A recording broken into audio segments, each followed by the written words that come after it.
aloitetaan sillä, että päästetään Sara hetkeksi puhumaan tästä tämän illan aiheesta, eli ruumiinfenologiasta, fenomenologiasta. Okei. Siis kiitos paljon kutsusta. Ja mä oon siis Helsingin yliopiston teoreettisen filosofian lehtori, joka ennen vanhaan, ennen yliopisto-uudistusta oli virka. Ja nyt se on muutettu työsuhteessa, kun yliopisto muuttuu tämmöiseksi säätiöpohjaiseksi, ei enää valtion hanke, vaan tietysti mielessä yksityinen hanke. Me ollaan työsuhteessa. Ja mä oon siis teoreettisen filosofian lehtori. Tällä hetkellä mä oon virkavapaana siitä mun työstä, ja mä oon Suomen Akatemian akatemiatutkijana sellaisessa yliopiston monitieteisessä yksikössä, jonka nimi on tutkijakollegio.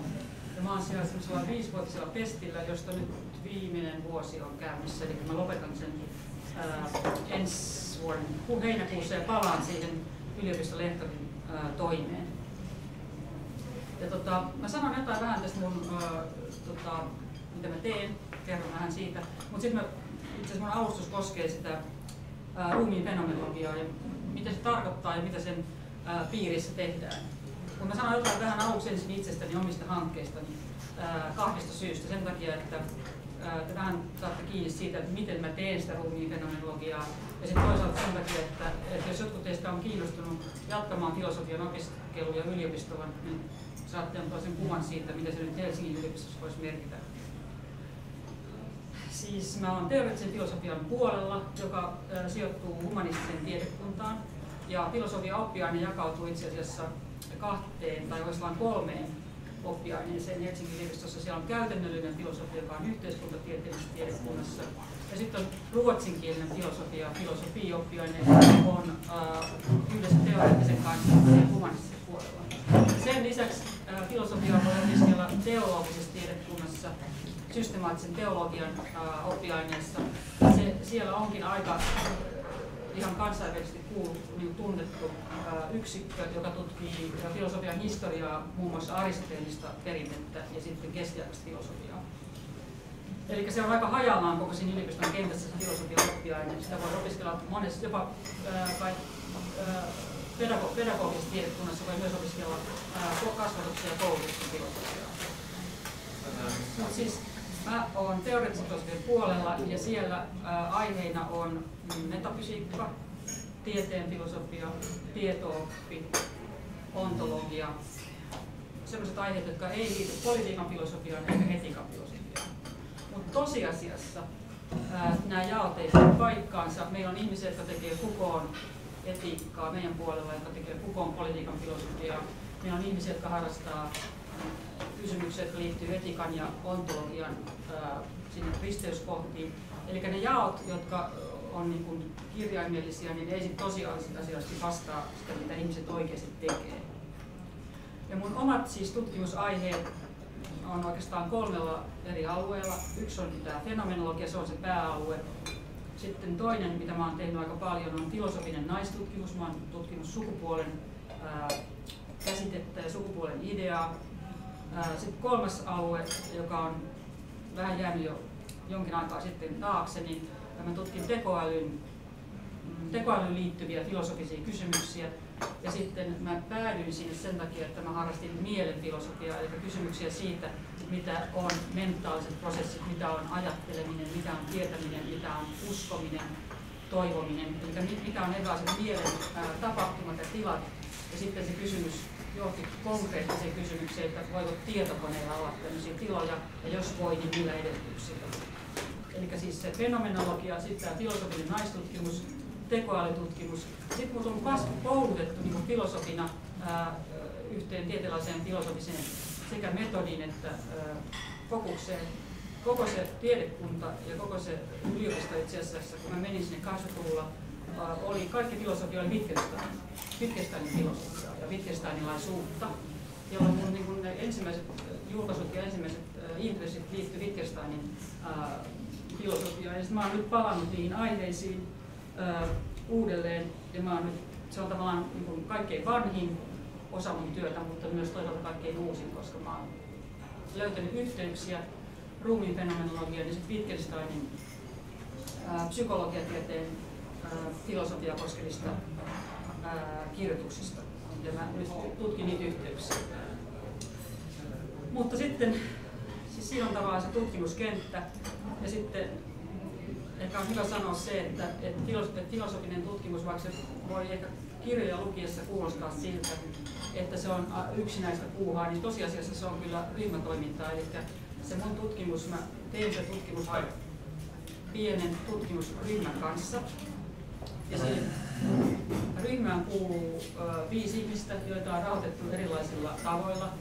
Ja se on sillä lailla ryhmähanketta, että mä ohjaan niitä, mutta mä myös opin heiltä. Ne on nuorempia ihmisiä, jotka tutkii omista intresseistä lähtien erilaisia uusia aiheita, jolloin tapahtuu tämmöistä vaihtoa, että mä kerron niille, mitä mä oon oppinut aikaisemmin, ja ne kertoo mulle, mitä ne oppii just nyt.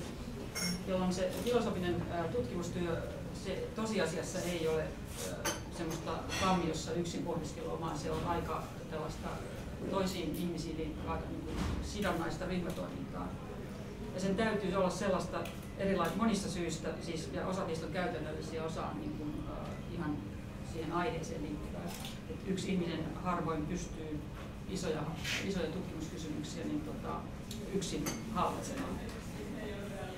Mutta nyt mä siis alustan varsinaisesti ruumiin fenomenologiasta, joka, mä en tiedä kuinka te ehkä tiedätte paljon siitä, joten tästä voi osa olla toistoa ja tuttua teille, tai sitten ette tiedä mitään siitä, ja sitten tämä voi olla kauhean hankalaa. Joten mä yritän nyt tasapainoilla sen välillä, että mä oletan, että tiedätte, että jotkut tietää paljon, jotkut ei tiedä mitään.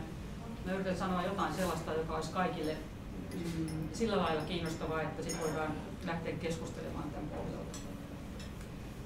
No, niin kuin historiallisesti fenomenologia on sellainen filosofinen suuntaus, joka syntyy 1800-luvun lopulla ja oikeastaan niin kuin lähtee dynaamiseen kasvuun 1900-luvun alussa saksalaisen filosofian piirissä, mutta sitten se leviää aika nopeasti eri puolille Eurooppaa ja saa sitten Ranskassa 40-luvulla niin vahvoja uudelleen tulkintoja, joten siitä tunnetaan tämmöinen niin ranskalaisen fenomenologian vaihe. Ja sitten se on tällä hetkellä uudenlaisessa kukoistuksessa tai uudenlaisessa niin kuin kehitysvaiheessa. Joten se on sekä niin kuin historiallinen vaihe filosofiaa, että se on nykyfilosofian yksi alue. Ja se kuuluu, tai se sijoitetaan toisinaan mannermaisen filosofian piiriin ja se asetetaan toisinaan vastakkain analyyttisen filosofian kanssa. Ja tämä vastakkaisuus ja tämä sijoitus on sekä valaiseva yhtäältä, se antaa yleiskuvan, mutta toisaalta se on aika harhaanjohtava. Muun muassa siitä syystä, että Wittgenstein oli analyyttisen filosofian yksi kehittäjistä.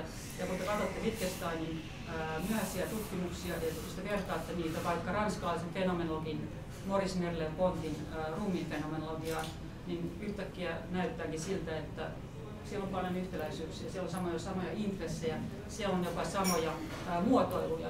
Ja sitten kun katsoo filosofian historiaa, niin se ei olekaan niin ihmeellistä, koska molemmat luki Kierkegaardia, molemmat luki klassisia eksistentialisteja ja innostui niistä.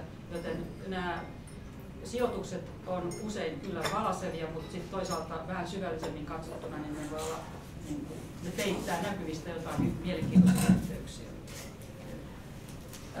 Fenomenologian perustaja oli saksalainen filosofi Edmund Husserl, ja sitten siinä saksalaisen fenomenologian historiassa oli toki Hegel, joka käytti fenomenologia-sanaa ja tarkoitti sillä myös ilmiöiden eli fenomeenien tutkimusta tietyllä tavalla, mutta tämä Edmund Husserlin uudelleen tulkinta, joka siis 1800-luvun lopulta lähti kukoistukseen, niin on oikeastaan ihan erilainen tapa tehdä filosofiaa kuin mitä Hegel teki. Vaikka molemmissa oli kysymys ilmiötutkimuksesta jossain mielessä, niin Husserlin fenomenologia on ihan oma filosofian yksi alalaji tai alaryhmä. Ja siis siellä kiinnostuksen kohteena on, tai sanotaan, että filosofointi keskittyy ja lähtee liikkeelle kokemuksen tutkimuksesta, inhimillisen kokemuksen tutkimuksesta. Se ei niin jää sinne, mutta se on se paikka, mihin aina tavallaan palataan ja mistä se lähdetään aina uusiin suuntiin. Eli kokemus on sen filosofoinnin keskiössä. Ja mä kerron vähän sitä, mitä tarkoitetaan kokemuksella ja mihin pyritään niillä kokemustutkimuksilla. Mutta sitä ennen mä oikeastaan vähän luettelen tai kerron tai tuon tähän keskustelun aiheeksi niitä teemoja, joihin nykyfenomenologia pureutuu eikä kaikkein voimallisimmin. Ja yksi niistä alueista on, tai yksi tärkeimmistä alueista on havainnon tutkimus ja havainnon filosofia. Jos te katsotte mitä tahansa nykyfilosofista keskustelua, vaikka se olisi vahvasti analyyttisen filosofian keskustelua, vaikka se olisi vahvasti amerikkalaista filosofiaa, niin kuitenkin siellä otetaan kantaa fenomenologisiin argumentteihin ja väitteisiin. Eli se havainnon teema on sellainen, missä fenomenologia tulee keskusteluyhteyteen myös muiden vahvojen filosofisten lähestymistapojen kanssa. Ja kysymys on viime kädessä siitä, että mikä on havainnon suhde tietämiseen, havaitsemisen suhde tietämiseen ja miten tietämisen tiedon käsitteelliset rakenteet, ne tietämiseen kuuluvat käsitteelliset rakenteet suhtautuu havaintokokemuksen esikäsitteelliseen, ei vielä käsitteellisiin, ei vielä käsitteiden kautta jäsennettyihin tapoihin kohdata maailman todellisuutta. Esimerkiksi me tartutaan lasiin ja käsitellään sitä lasia ja koetaan se lasi siinä ruumiillisessa kytköksessä siihen maailmaan tai tähän kenttään. Niin miten tällainen hyvin eri tavoin jäsentynyt suhde lasiin, miten se liittyy ja miten se eroaa sitten erilaisista tiedollisista suhteita siihen samaan olentoon, samaan olioon. Eli kysymys on havainnon ja sitten tiedollisen kokemuksen yhteyksistä ja eroista. Ja tähän fenomenologeilla on sitten kiinnostavia kontribuutioita, joista sitten keskustellaan nykyfilosofiassa. Toinen keskeinen tutkimuksen alue, jossa sitten fenomenologia kohtaa muita filosofian lähestymistapoja, on tilallisuuden ja liikkeen filosofia.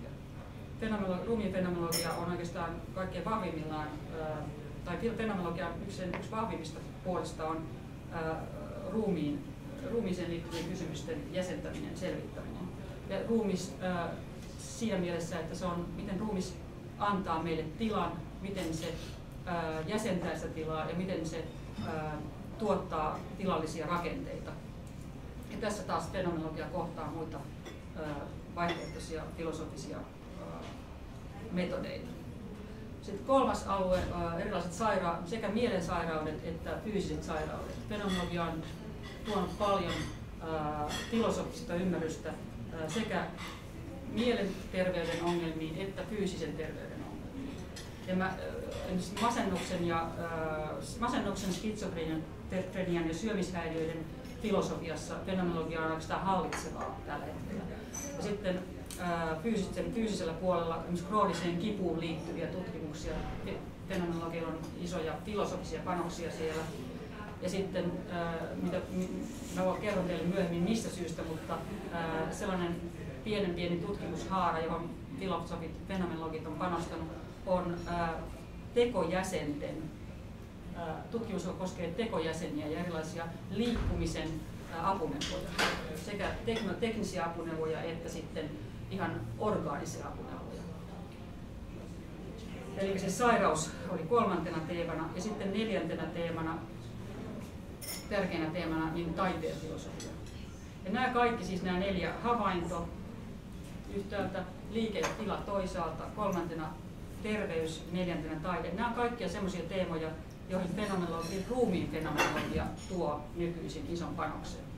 Sitten fenomenologia paljon laajemmin ymmärrettynä, niin se panostaa sekä tieteen filosofiaan että tieto-oppiin ja ontologiaan. Että laajemmin ymmärrettynä fenomenologia pyrkii ja onnistuukin ottamaan kantaa melkein mihin tahansa filosofille kysymykseen, mutta nämä neljä siis keskeisiä ruumiin fenomenologian tutkimusalueita.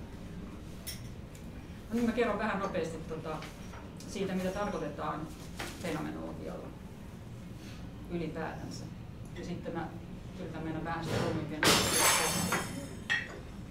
No se voisi kiteyttää siis fenomenologisen filosofian sanomalla, että se on ilmiöiden ja kokemusten tutkimusta, mutta filosofista tutkimusta. Ja se filosofinen tarkoittaa silloin sitä, että me pyritään tutkijoina se oma kuvaus ja analyysi puhdistamaan kaikista sitä ilmenevää koskevista ennakko-olemuksista. Esimerkiksi me tiedetään, että tämä pöytä koostuu joistain fyysisistä prosesseista, tai se on niiden fyysisten prosessien aikaansaannos tai kausaalinen seuraamus.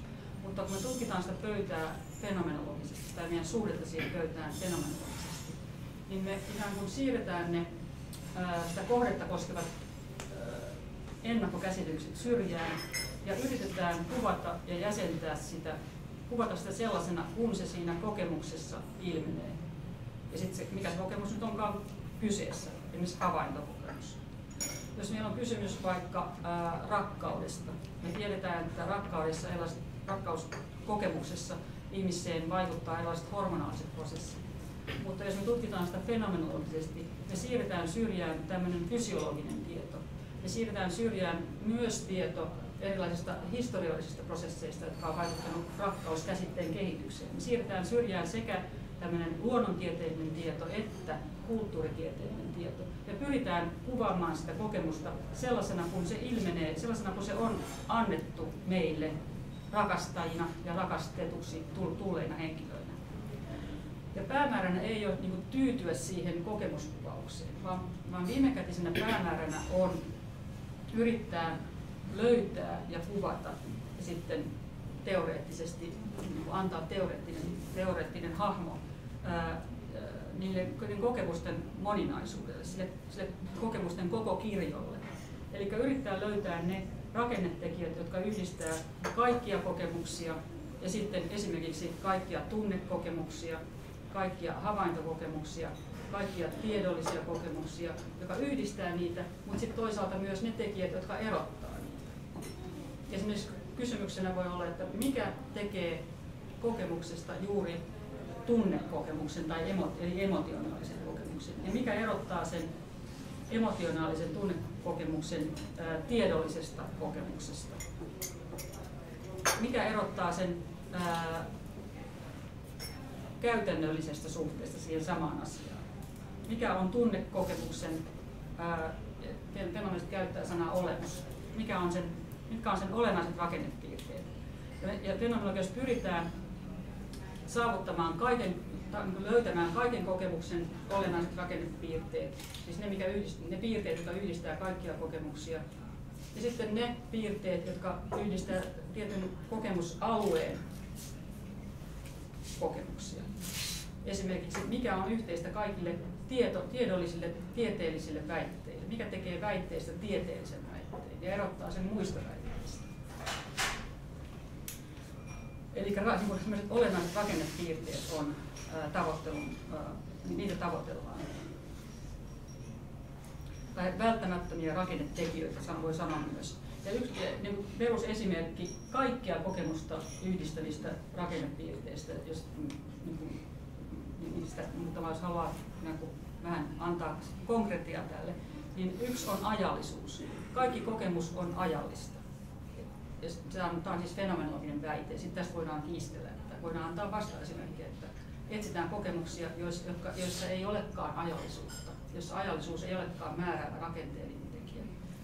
Ja sitten fenomenologi pyrkii sitten kuvaamaan sen välttämättömän rakennepiirteen, eli ajallisuuden sisäistä rakennetta. Millä lailla se on ajallista? Mitä siihen ajallisuuteen sisältyy? Ja sitten yksi väite, tulos, joka tämän ajallisuuden tutkimuksen alueelta niin löytyy, että siihen ajallisuuteen liittyy tällainen kolmiomuoto, jossa nykyhetki avautuu aina kahteen suuntaan. Yhtäältä se avautuu erilaisten odotushorisonttien kautta tulevaan, ja sitten toisaalta se ikään kuin tukeutuu erilaisten muistiin liittyvien prosessien kautta menneisyyteen.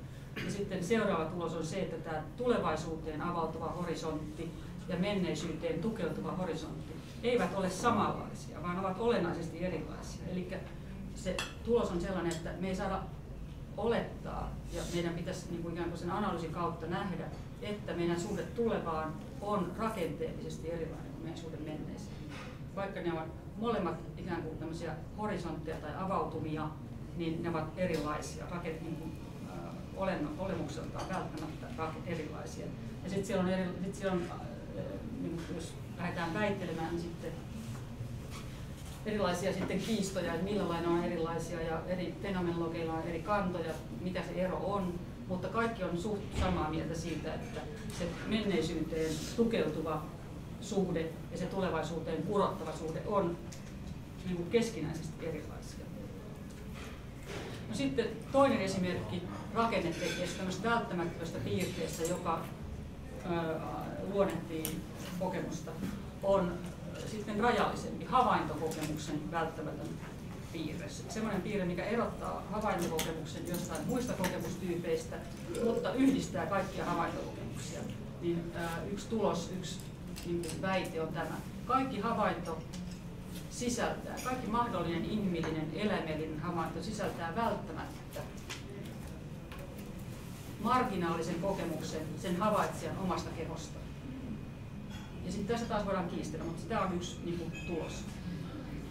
Konkreettisesti ajatellen, jos mä vaikka katson tätä pulloa, niin siihen havaintokokemukseen, siihen näkemiseen, se kohdistuu tähän pulloon, sen fokuksessa on pullo, mutta marginaalisesti ikään kuin sen kokemuksen reunoilla mun oma keho on mukana siinä havainnossa. Se havainto ei kohdistu siihen, mutta se ikään kuin aina kantaa mukanansa sen kehon erilaisia havaintopuolia. Millaisia? No esimerkiksi semmoisia, että siinä katsomisessa silmän liikkeet ei sen katsomisen keskiössä, vaan sen katsomisen ikään kuin alustana. Sen silmä kokemuksellisesti liikkuu. Se liike tulee, niin kuin, me huomataan se liike esimerkiksi silloin, kun meidän silmät on kuivat tai väsyneet. Ja sen silmän liikkuminen aiheuttaa jonkinlaista epämukavuuden tunnetta, niin se tulee silloin me kiinnitetään siihen huomiota. Mutta fenomenologinen väite on se, että se liike, se kokemuksellinen silmän liike on mukana siinä kohteen havaitsemisessa ja se antaa sille havaitsemiselle, sille kohteeseen, sieltä kohdetta koskevalle havaitsemiselle, se jäsentää sitä, antaa sille muotoa. Ja sitten siinä näkökokemuksessa on oma keho jopa visuaalisesti läsnä sillä lailla, että mihin tahansa mä kohdistan, niin se kohdistaminen, sillä on aina tietynlaiset kehykset, jotka muodostuu omista kasvoista. Eli se kasvot ei ole sen kokemisen keskiössä, vaan ne on jatkuvasti siellä jossain reunoilla. Ja ne tulee sitten, väitteenä ne tulee sitten sen kokemisen keskiöön erilaisissa ongelmatilanteissa, erilaisissa sairauksissa, erilaisissa havainnon epäonnistumisessa. Ne tulee huomion keskiöön. Ja sitten tämän väitteen kautta, että kaikki havaintokokemus on marginaalisesti ruumiillista tai ruumis on mukana aina annettuna siellä havaintokokemuksessa, niin tätä kautta niin tulee mahdolliseksi nähdä, että miksi ruumiin fenomenologia ei ole fenomenologian yksi osatekijä, vaan se on keskeinen osatekijä.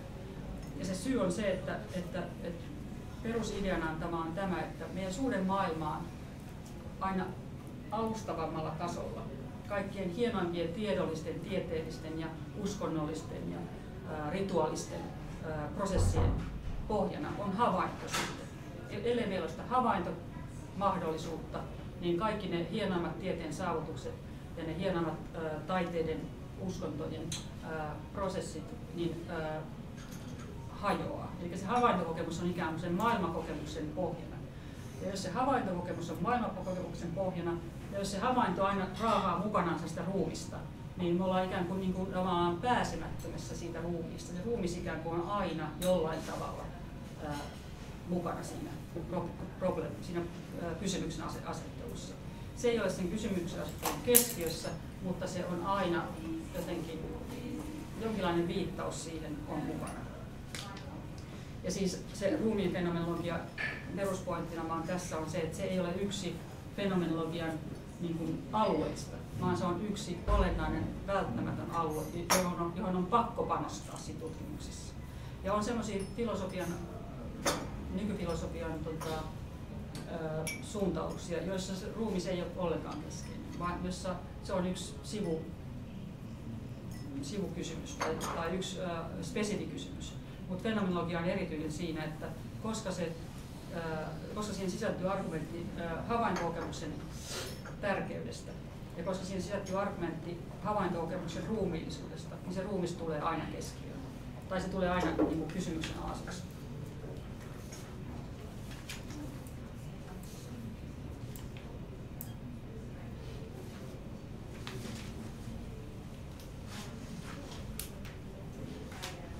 Mulla on aika paljon alustettavaa. Mulla ajattelin, että voisin tehdä sillä lailla, että mensin pieninä pätkinä, koska mulla on vaikea arvioida sitä, kuinka paljon mä oon tullut sanoneeksi, kuinka paljon. Onko tämä liian paljon, niin tulee teille paljon kysymyksiä, vai onko tämä liian vähän, eikö teille tule mitään sanottavaa. Eli mä ajattelin, että pidän tauon nyt siinä mielessä, että mä kysyn teiltä, onko jotain sellaista, mikä tuntuu siltä, että on pakko päästä kysymään, vai jatkamana. Sanokaa se vaan, että haluatte kysyä, jos joku haluaa kysyä jotain, niin kysykää. Jos ei halua, niin sitten jatketaan. Okay. Mulla on ihan heti tämmöinen, miten se on fenomenologian juurtunut tämä puhetapa tässä suomen kielessä, käytetään sanaa ruumis kuitenkin, että kun ajattelet, että se on niin takaisin karteesiolaiseen semmoiseen perinteeseen, josta fenomenologia kuitenkin haluaisi ehkä eroon, mistä se ruumistermi, eikö kehomieli tai keho olisi parempi termi, miten tämä ruumis on siellä koko ajan mukana? Joo, tämä on erittäin hyvä kysymys, koska se on sekä niin kuin terminologinen kysymys, mutta se itse asiassa pureutuu siihen käsitteen ytimeen. Ja sitten on eri mieltä, että suomalaiset fenomenologit on tästä montaa mieltä. Ja mä edustan niitä, mä olen sitä mieltä, että se ruumiskäsite on itse aika hyvä. Ja mä yritän vähän puolustaa sitä. Mutta sitten niin muita vaihtoehtoja on just keho. Ja sitten näytätkö sitä uutta kirjaa, sitä kriisikirjaa, koska siinä on käännetty yksi näistä ruumiskäsitteistä, joita fenomenologiassa on useita. Lähtee saksan kielen erottelusta yhtäältä tai siis Husserl teki erottelun Leib ja Körper. Ja Leib saksan kielessä on niin kuin elollinen keho, siis niin kuin eläimen ruumis tai ihmisen ruumis, tai voisi sanoa, että ehkä esimerkiksi kasvillakin on tämmöinen Leib-keho tai ruumis. Ja Körper on materiaalinen kappale. Ja Husserl teki tämän erottelun. Ja sitten tässä kirjassa se Körper on käännetty ruho. Niin se koko siis suomalaisten fenomenologien porukka nyt niin kuin, on tästä kysymyksestä juuri täysin niin eri mieltä, siis on paljon eri mieltä. Ja mä puolustaisin sitä ruumissanaa tälle Leib-sanalle siksi, että vaikka suomen kielen ruumissana viittaa myös kuolleeseen ruumiiseen, niin tämän elävän kehon analyysissä Husserlista alkaen, mutta sitten Husserlin oppilas, mutta myös tavallaan vaihtoehtoisen fenomenologian tulkinnan kehittäjä Martin Heidegger, niin molemmat oli yhtä mieltä siitä, että ihmisen kokemuksellinen maailmassa oleminen ja sen ihmisen kokemuksen tavallaan koko se piiri, niin sitä rajoittaa kuolevaisuus jollain fundamentaalisella tavalla. Ja se kuolevaisuus ei ole vain yksi ihmisen ominaisuuksista, vaan se on yksi inhimillisen maailmaan suhtautumisen ja maailmalle sen merkityksen antaminen, mitä me voidaan, se merkitys, mitä me annetaan maailmaan, niin se rajallisuus ja kuolevaisuus määrää sitä merkityksen antamista. Ja sen takia mä pitäisin sen ruumiskäsitteen, koska vaikka kyse on elävästä ruumista, niin se elävä ruumis on kuitenkin kuolevainen. Se ei ole loputtomasti aktiivinen ja toiminnallinen, vaan sillä on rajansa sillä toiminnallisuudella. Ja vanheneminen alkaa jo viedä sitä ikään kuin kehollisuutta siitä, koska jos kehollisuus merkitsee sitä, tai keho on helppo yhdistää urheilemaan ruumiiseen, liikkumaan ruumiiseen, aikaan saamaan toiminnalliseen ruumiiseen. Mutta on jo aika vaikea sanoa, että isoäitini makasi sairaalassa keho kärsivänä. Se on vaikea liittää siihen kärsimiseen ja siihen kuolemisen läsnäolemiseen. Ja sitten toisaalta sitä on vaikea liittää erottiseen käsitteeseen. Tämä on vaikea sanoa, että himoitsin hänen kehoansa suomen kielessä. Ja sitten tämä ruumissanaan tavallaan liittyy nämä kärsimiseen, passiivisuuteen, kohteena olemiseen kytkeytyvät merkitykset, jotka on olennaisia sille elävälle kehoruumiille, missä me halutaan kutsua sitä. Joten mun mielestä siinä on systemaattisia syitä käyttää sitä ruumissanaa. Mutta sitten myös musta on filosofian historiallisiakin syitä. Ja se syy on tavallaan just sen asian toinen puoli, minkä sä nostit esille, että vaikka fenomenaalinen filosofia ottaa isosti etäisyyttä karteesiolaisuudesta ja siitä mieliruumiin jaosta, siitä metafyysistä mieliruumisjaosta, niin fenomenaalinen filosofia toisaalta palaa Descartesiin, koska Descartesilla on myös ajatus mielen ja ruumiin yhteydestä tai unionista. Se puhuu mielen ja ruumiin unionista. Ja sellaisessa teoksessa kuin ruumiin passiot tai sielun passiot, niin Descartes kehittää sellaista kehollisen ruumiin ideaa, joka on vähän sukulainen ruumiin fenomenaaliselle analyysille. Että siinä on sekä systemaattisia syitä että historiallisia syitä pitää kiinni siitä ruumiskäsitteestä. Mutta kuten mä sanoin, siitä voidaan olla eri mieltä. Että sen takia te varmaan, jos te luette, niin te törmäätte molempiin. Puhutaan ruumiin filosofiasta tai ruumiillisuuden fenomenologiasta ja kehollisuuden fenomenologiasta. Ja esimerkiksi suomalainen fenomenologia on aika kuuluisaa kansainvälisesti siitä, että meillä on paljon tanssin fenomenologiaa ja ne puhuu pelkästään kehollisuudesta. Ne ei käytä sitä ruumissanaa ollenkaan. Mutta siis tämä on kiistanalainen asia. Se ranskalainen fenomenologi Maurice Merleau-Ponty, niin hän yhdisti Husserlin fenomenologian Descartes-tutkimuksiinsa. Ja siellä se tulee niin kuin, se koko ruumiismielijako tulee niin kuin tavallaan sekoitetuksi Husserlin ruumistutkimuksiin. Ja sitten siellä se muuttuu semmoiseksi niin kuin aika haastavaksi se käsitteistä. Hän yrittää kehittää uusia käsitteitä päästäkseen eroon siitä huonosta karteesialaisuudesta, mutta sitten kehittääkseen hyvää karteesialaisuutta.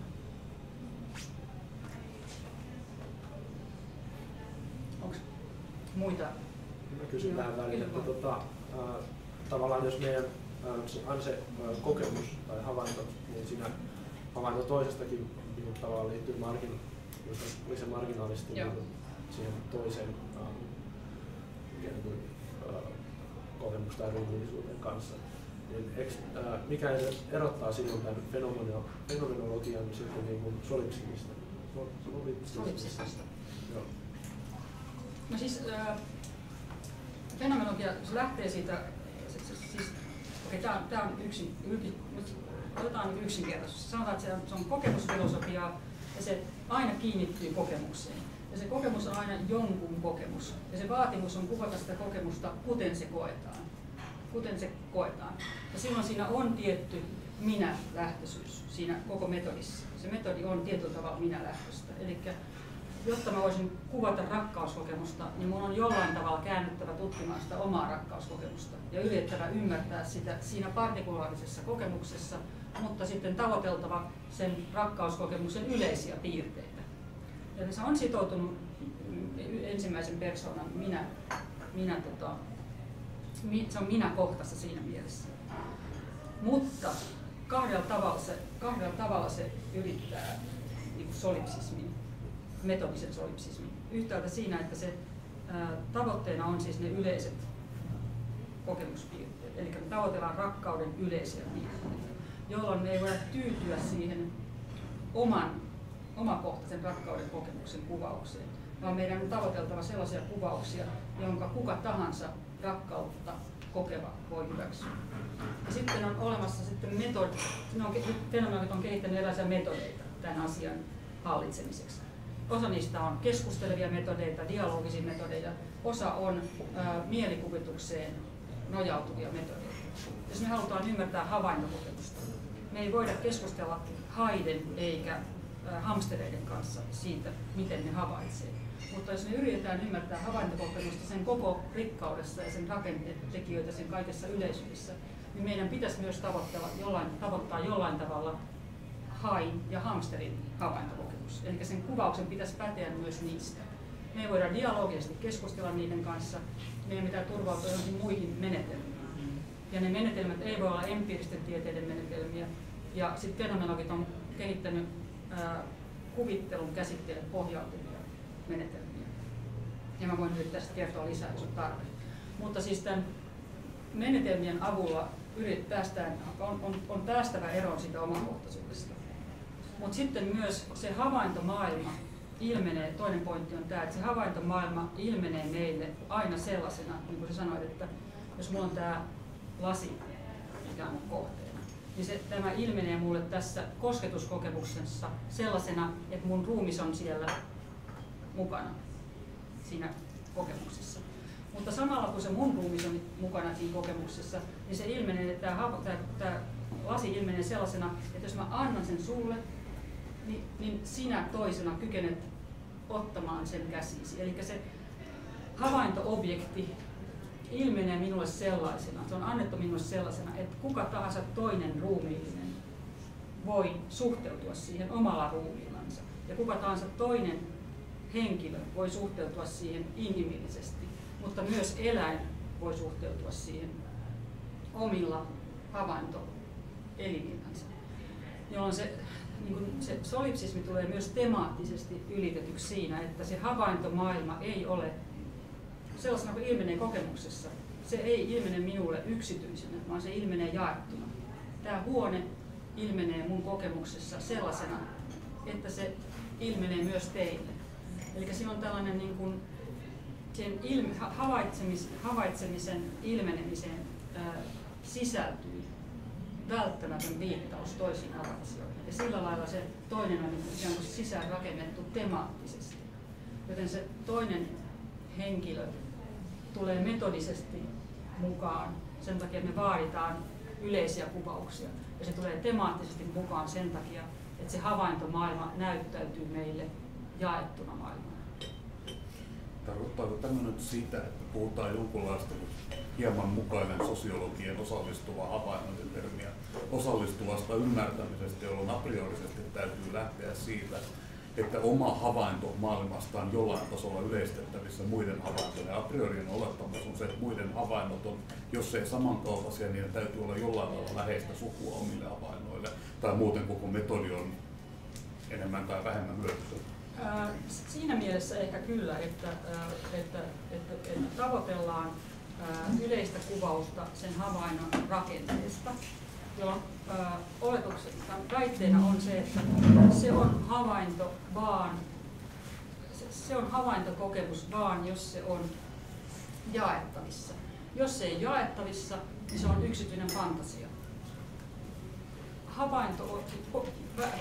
Väitteenä on tämä, että havainto kokemuksellisesti eroaa vaikka jossain psyykelääkkeiden tai huumeiden alaisuudessa koetuista näystä siinä, että siihen kohteeseen sisältyy viittaus toisiin. Jos se on sellainen, että siihen ei sisälly lainkaan viittaus toisiin, ja se on täysin yksityinen, niin silloin se on fantasia. Mutta ei oleteta, että se olisi sisällöllisesti sama. Että mä näen tämän puun, sen havainnon sisältö on mitä on, mä voin nähdä se vaikka sinisenä. Sä näet sen jonain muuna. Mä näen sen kauniina, sä näet sen rumana. Sisällöllisesti siihen ei tarvitse olettaa mitään samanlaisuutta, mutta siihen oletetaan se, että se on jaettavissa. Että se, minkä mä näen, on sama kuin minkä sä näet. Ja jos mä tulisin istumaan sun viereen, mä näkisin sen samalla lailla, vähän enemmän samalla lailla, kuin jos mä istun täällä toisen puolella. Jolloin siinä niin kun oletetaan sen rakenteellinen samanlaisuus, mutta ei sisällöllistä samanlaisuutta. Sillä lailla se on analogista siihen sosiaalitieteen. Tai ei oleteta, vaan ei oleteta argumentoida. Joo, tuli ihan tuosta vähän niin kuin Henrik, mitä totesi myös, että onko nyt se, että millä tavalla fenomenologissa hyväksytetään tämä Kantin, siis transcendentaalifilosofian ajatus näistä havainnon ja tietoisuuden niin ennakkoehdoista, sen ajallisuuden osalta. Se vähän tämmöinen essentialistinen, että ihmisessä olisi tietyt yleiset piirteet, tapa ottaa havaintoja vastaan ja käsitellä niitä. Mikä on fenomenologian suhde vielä siihen, että hyväksyykö se sen jollain tavalla? No siis tietyssä mielessä fenomenologia on niin kanttilaisuutta, jälkikanttilaisuutta. Eli se niin isossa linjassa, niin jos sanon, että Kantista lähtee liikkeelle yksi linja, ja sitten on erilaisia yrityksiä olla seuraamatta Kanttia. Kantista alkaen nykyfilosofiassakin on tosi antikanttilaisia linjoja, niin fenomenologia on aika tyytyväisesti kanttilaista.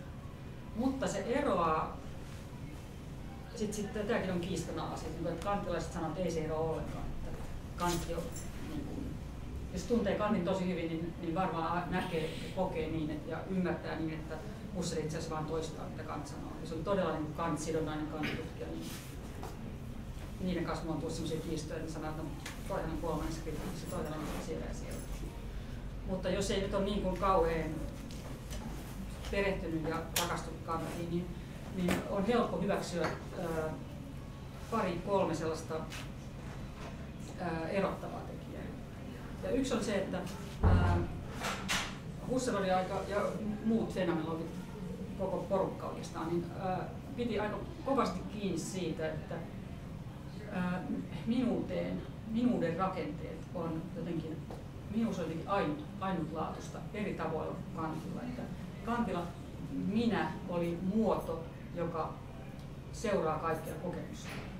Mutta Husserlista alkaen se minuus tulee jotenkin prosessuaalisemmaksi. Ja minuus on jotain sellaista, mikä rakentuu kokemuksissa ja sillä on historiallisuutensa.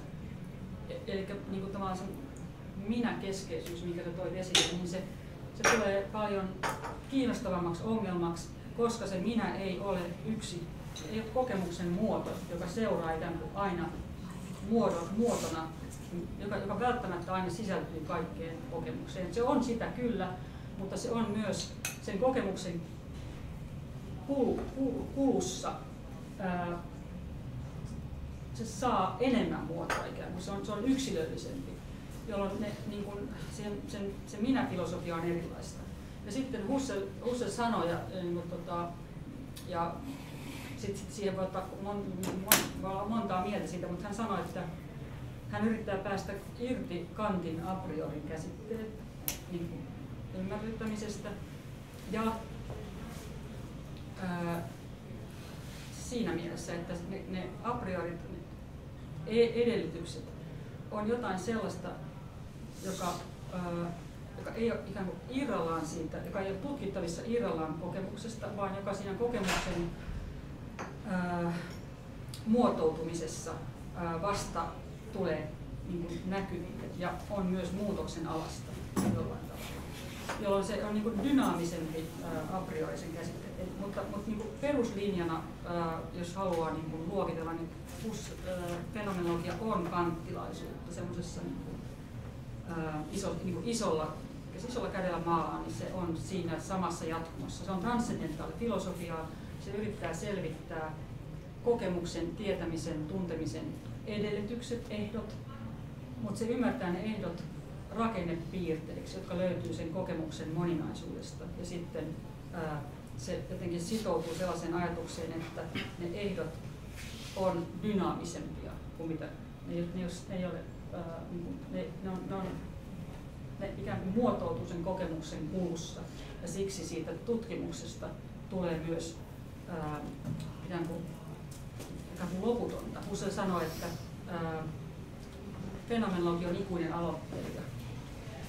Ne tulokset, mitä on saavutettu, on aina kysymyksenalaisia siinä mielessä, että kokemuksen kulku on avoin muutoksille, jota me ei pyritä ennakoimaan. Se tulee jotenkin niin kuin maailmallisempaa, muutoksen alaisempaa. Niistä ehdoista tulee dynaamisempia. Eli varotaan koko ajan oikeastaan sitä, että siellä ei ole mitään annettuna, sinne ei saa ottaa mitään. Siis ei hyvä. Tällaiset puheet, että meillä olisi vaikka joku chomskylainen tämmöinen joku universaali kielen joku alustava malli edes. Joo, kaikki pois. Kaikki semmoinen pois. Joo, että se niin yritys yhdistää kanttilaisuus kreikkalaisen filosofian niin ajatuksen siitä, että filosofia alkaa ihmetyksestä, täydellisestä tietämättömyydestä. Ja se ei saa koskaan luovuttaa tai unohtaa sitä ihmetyksen tilaa, vaan sen on kyettävä palaamaan siihen, niin kun se saavuttaa tuloksen.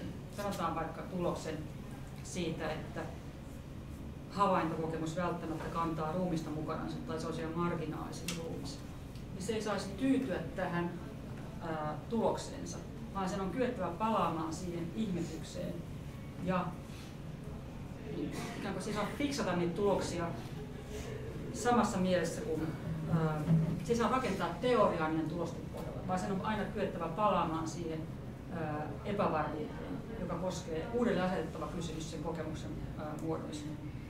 Jolloin siihen liittyy vahva ajatus siitä, että filosofia ei ole teoreettista siinä merkityksessä, että se rakentaisi teoriaa niin, että yksi teesi olisi, että havainto kantaa ruumista mukanaan. Sitten sen varaan rakennettaisiin seuraava teesi ja siitä johdettaisiin seuraava teesi. Että filosofia ei ole teorian rakentamista, vaan se on kokemuksen jatkuvaa kysymistä ja sen kokemuksen muotojen jatkuvaa uudelleen tutkimista. Eli se on yritys kombinoida semmoisen ei vaan siis sekä antiikin ihmetyksen käsitteen kanssa, mutta myös Descartesin radikaalin metodin kanssa. Me ei hyväksytä mitään ennalta annettuna, ei edes omia tuloksiamme. Me hyväksytään ne provisionaalisesti, siis niin kuin hetkellisesti, mutta meidän täytyy olla valmiita kyseenalaistamaan ne, jotta me toteutettaisiin sitä ankaraa kysymisen vaatimusta. Ja sitten jotkut sanovat, että sen takia tämä koko hanke on tavallaan jotenkin, sen takia se hanke on niin kuin, ei hyödyllinen muille tieteille, koska se niin kuin, tavallaan jää siihen omaan luupiinsa. Mutta sitten siihen on erilaisia vastauksia.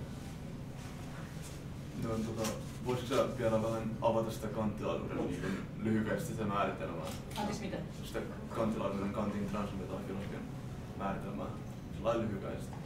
Avata sitä niin käsitettä. Selittää se sille, jos joku ei tiedä sitä. Mikä on siis Kantin ajatus transmetafilosofiasta? Niin. Siis ajatus siitä, että me tutkitaan tiedon ja kokemuksen välttämättömiä ehtoja, jotka eivät ole kokemuksesta riippuvaisia.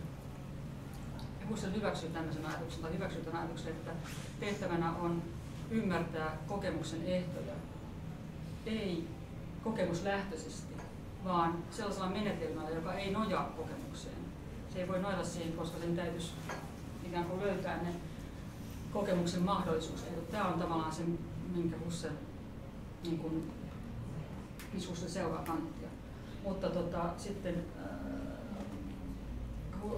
niin tämä on sellainen asia, että on vaikea sanoa tästä, koska jotkut Kant-tutkijat sitten sanoo, että itse asiassa Kant ja Husserl ymmärsivät ne ehdot aika samalla lailla loppujen lopuksi, vaikka sitten Husserlin oma käsitys oli, että hän erottautui siitä Kantin apriorismista vahvasti. Että se on myös tutkimusasia, tai filosofian historiallisen tutkimuksen aihe, sitten mikä on Husserlin ja Kantin suhde. Onko siinä siis tuon Topiaksen kysymyksen, että ajallisuuden suhteen, niin jos Kant ajattelee, että ajallisuus on ikään kuin annettu ehto, joka täytyy täyttyä, niin miten Husserl sen sitten ajattelee sen ajallisuuden? Tuleeko se, aktualisoituuko se siinä ruumiin interaktiivisessa maailmankokemisessa vai mitä se tarkoittaa sitten se ajallinen? Siinä merkityksessä, että fenomenologia olisi niin kuin tavallaan avoin sille mahdollisuudelle, että kokemuksen rajoilla, kuolevaisuuden ja kuoleman rajalla esimerkiksi, niin ajallisuuden rakenteet muuttuu ja sen ajallisuus rakenteena on tutkittava erikseen. Että vaikka niin se pointtina, että kaikkea kokemusta luonnettiin ajallinen rakenne, ajallisuuden rakenne, niin sen kokemusvirran rajalla on kyettävä asettamaan se kysymys uudelleen.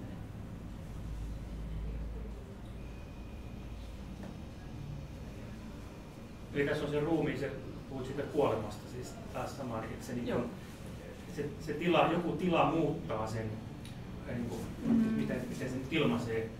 Esimerkiksi siis, kuoleman rajan läheisyys muuttaa sen meidän ruumiillisen, mä käytän sitä kehollisen suhtautumisen siihen tilaan, siis tilanteeseen. Ehkä sanottava näin, että se, okei, tämä on ehkä tavallaan, voisi olla valaseva, tai tämä on myös varhain valaseva, tämä ainakin joiltain osalta, että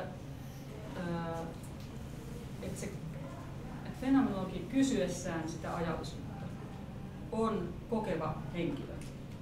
Ja kun sen fenomenologin, joka siis reflektoi oman kokemuksensa ajallisuutta, kun sen kokemus ajassa etenee lähelle kuolemaa,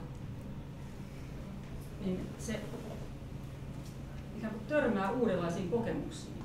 Sellaisiin, mitä se ei ole voinut kuvitella joskus aikaisemmin ja kuvittelumetodinsa avulla ratkaista aikaisemmin. Eli se niin tavallaan se kysyvä filosofi niin ymmärtää itsensä ei kokemuksen ulkopuolelta kokemusta tutkivana niin kuin, reflektiota harjoittavana tai sitten erilaisia derivaatioita harjoittavana teoreetikkona, vaan se käsittää itsensä kokijana, jonka oma kokemus ajallisesti etenee ja pitää itsensä avoimena sille mahdollisuudelle, että se kokemusvirta tuo eteen tilanteita, jotka pakottaa kysymään sitä kysymystä, joka on jo ratkaistu uudella tavalla. Mä en osaa selittää tätä ehkä pari, mä sitä avasi tää ollenkaan. No siis se aukelee mulle sen dynaamisuuden kautta. Että se on siis dynaaminen tila, siis ajallisuus ei ole mikään, joka on jotain, vaan se on ikään kuin dynaaminen, interaktiivinen, tavallaan sosiaalista elämän kohtaamista. Se ei tavallaan niin vielä oikeastaan ratkaise sitä, koska siis se ei oikeastaan niin sitä eroa tee selväksi sen takia, että jos me sanotaan, että se on dynaaminen, niin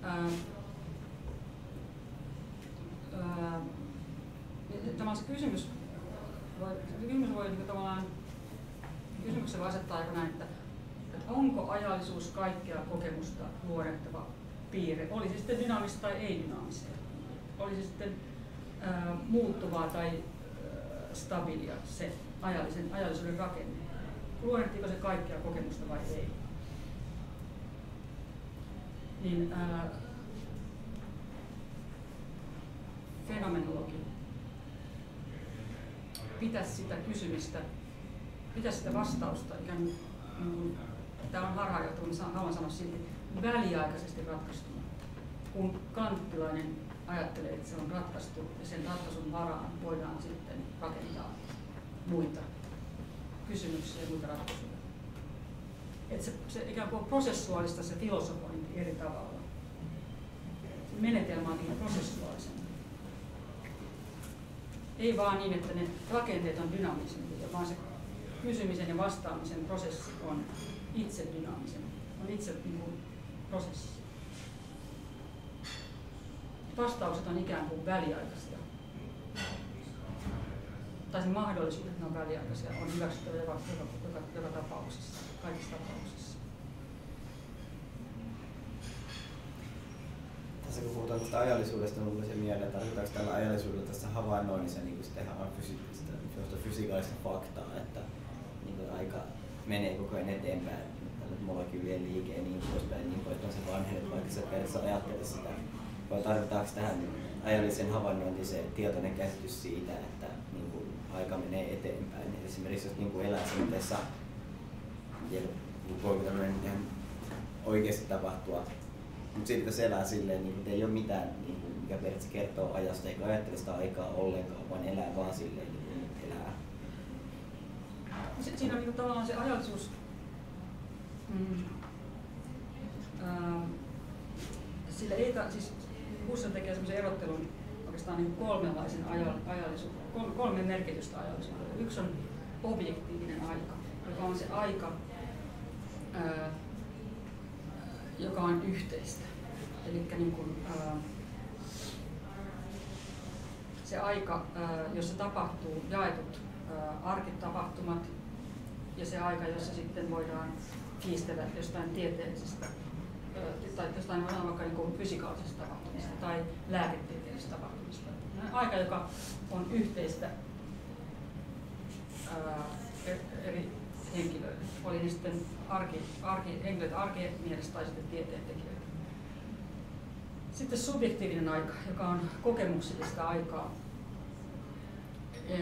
joka on niin kuin tämä jokaisen kokemuksen avautuminen odotushorisonttien kautta tulevaan ja menneisyyteen. Niin jokaisen kokemuksen nojaaminen menneeseen ja avautuminen tulevaisuuteen, joka ei ole jaettua. Siinä mielessä, että mä oon vakavasti sairas ja jonkinlaisen kuoleman odotuksen alaisena. Se mun kuolemani on tapahtuma jaetussa ajassa. Kun mä kuolen, niin jälkeen jääneet puhuu siitä kuolemasta tapahtumana.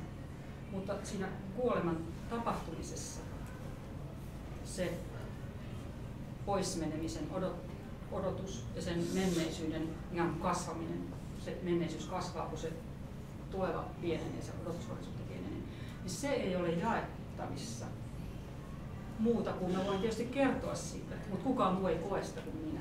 Muut näkee sen mun kuolemisen ja mä voin ajatella sen mun kuolemisen yhtenä historiallisen tapahtumana. Mutta se kuoleva henkilö voi toki kommunikoida sitä ikään kuin uhkaavaa tulevaa loppua. Se voi kertoa siitä muille, se voi kuvata sitä muille, mutta kukaan muu ei jaa sitä siinä hetkessä. Tämä on siis subjektiivisen ajan ja sitten objektiivisen ajan erottelu Husserlilla. Ja sitten se sanoo, että nämä molemmat ajat, sekä tämä subjektiivinen aika että tämä objektiivinen aika, niin nojaa joinkin sellaisiin perustaviin prosesseihin, jotka kaikkia kokemusta jäsentää. Sun kokemusta, muun kokemusta, kaikki kokemusta, johonkin rakenteisiin, ajallisuuden rakenteisiin. Ja tämä ei koske vain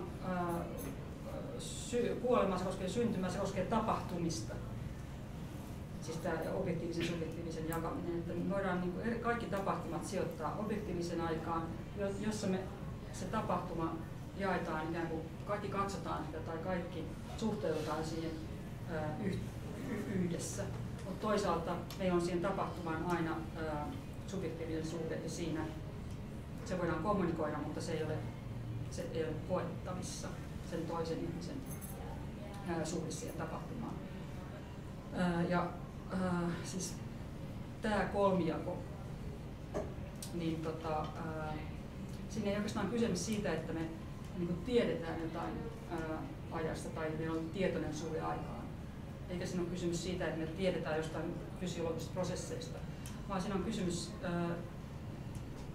kokemuksesta, kokemuksellisuudesta, että sanotaan 3-vuotias lapsi, ei sen tarvitse tietää mitään.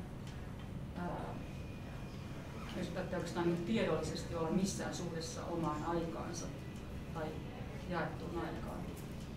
Sillä ei ole oikeastaan vielä mitään kovin kehittyneitä käsitteitä jäsentää sitä niin kuin tiedollisesti. Ja silti se kokee, se elää sen läpi. Ja silti se kykenee myöhemmin muistamisen kautta suhteutumaan siihen 3-vuotiaana kokemaan siihen ajallisuuteen. Että siinä on tavallaan niin kuin,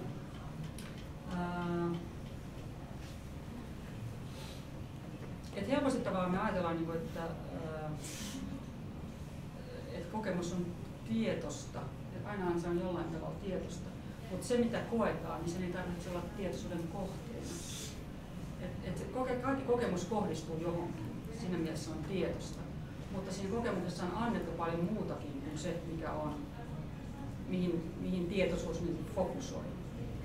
Ja ajallisuus on yksi niistä rakenteista, joka harvoin on tietoisuuden kohteena, mutta jatkuvasti jäsentää sitä.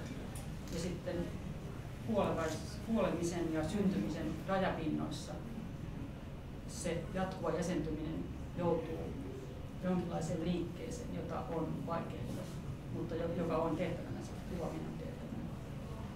Tuo vielä sen verran tuli mieleen tuosta niin freudilaisesta näkövinkkelistä, niin sellainen käsitys Freudilla olisi ajatus siitä, että tiedostamaton on ei-ajallinen. Että meissä on ei-ajallinen ikään kuin, siellä ei mikään tapahdu, se vaan on. Joo. semmoinen Joo. mauste vielä. Joo, se on hyvä mauste, koska niin minusta se Kantin ja Husserlin ero tulee tässä, että Kant sanoi sitten, että okei, se ei kuulu kokemukseen. Niin jos ei se ole ajallista, niin se ei ole mitään tekemistä kokemuksen kanssa. Se on joko se on teoreettinen konstruktio, erilaisia selittämistä. Me yritetään selittää, miksi psykopaatti tai skitsofreenikko käyttäytyy niin noin. Ne konstruoidaan tiedostamaton ja selitetään niiden käyttäytymistä tällä postulaatilla.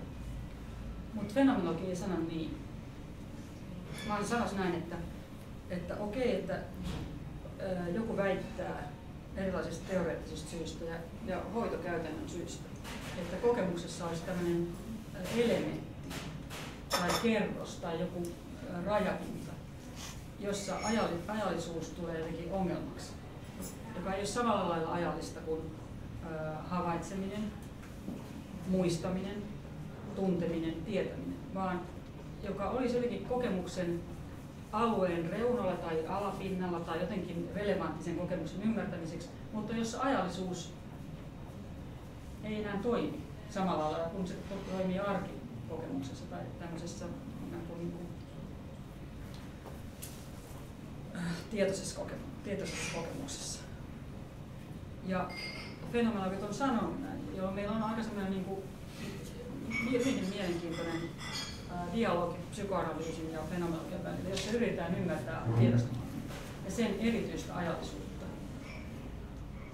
Ja siellä tavallaan tämmöisiä käsitteitä kuin jälki ja taaksepäin tulkitseva, taaksepäinen tulkinta, tämmöisiä käsitteitä fenomenot on kehittänyt selittääkseen sen tiedostamattoman ajatteluutta tai sen yliaikaisuutta. Sitä, miten se jatkuvasti ikään kuin jollain tavalla vaikuttaa tietoiseen kokemukseen, mutta pakenee sen tietoisen kokemuksen rakenteita. Ja sen takia minusta on hyvä esimerkki, että sen kantilaisuuden ja fenomenologian filosofistavan ero tulee näkyviin, koska fenomenologia ottaa sen niin kuin haasteellisena kysymyksenä sen sijaan, että se sanoo, että kaikki kokemus on ajallista, tällä ei siis mitään tekemistä kokemuksen kanssa. Tai sillä on joku teoreettinen suhde kokemiseen. Fenomenologi ottaa sen kriittisenä kysymyksenä ja yrittää jäsentää ajallisuutta uudella tavalla, tai sitten yrittää kysyä, että onko tässä ajallisen kokemuksen raja ja millainen raja, ja mikä sen suhde on sitten tietoiseen kokemukseen. Ja aika paljon, siis se on itse asiassa hirveän kiinnostava ja oikeasti siis todella haastava traumakokemuksiin liittyvä ajallisuus. Eli sellaisia tilanteita, joissa me tietoisesti suhteudutaan johonkin asioihin niin kuin arkielämässä ja huomataan, että se suhtautuminen siihen asiaan, joka on havaintokohde tai joku tunnekohde, niin näyttää kantavan omituisia viittauksia menneisyyteen. Ja sitten erilaisissa terapeuttisissa käytännöissä niin saadaan jotain tolkkua niin viittauksia. Mutta sitten tämän vuoksi niin fenomenologit on lähtenyt miettimään sitä, että ehkä tietoinen kokemus ei etenekään tämmöisellä selkeästi yksisuuntaisella tulevaisuuteen jatkuvasti, niin kuin tulevaisuus vetäisi sitä kokemusta yhteen suuntaan. Vaan ehkä kokemuksen ajallisuus onkin jotenkin tällaista niin kuin luuppimaista, ja se palaa menneisyyteen erilaisissa sykleissä. Ja tämä on, niin, tämä on tällä hetkellä tutkimuksen kohde. Siis kysytään, että ehkä ajallisuudessa on tämmöisiä taaksepäin, kokemuksellisissa ajallisissa on tämmöisiä taaksepäisiä prosesseja, samalla kun siinä on kuitenkin tällainen niin kuin, eteenpäin vievä juonne.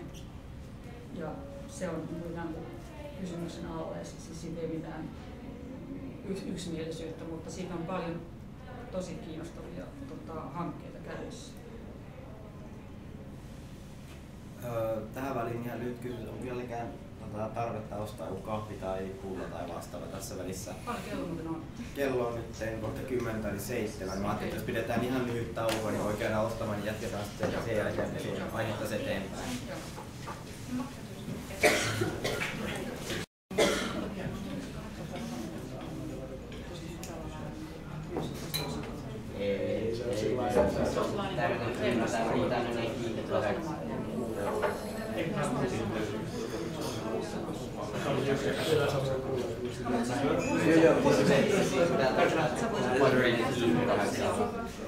Tällä viisi silleen venyttää.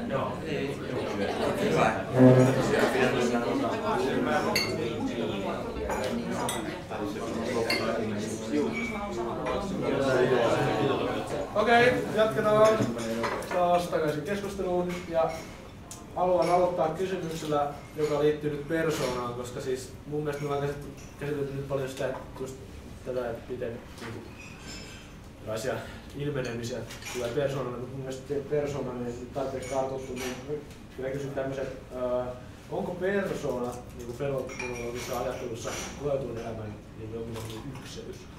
Joo, on, joo.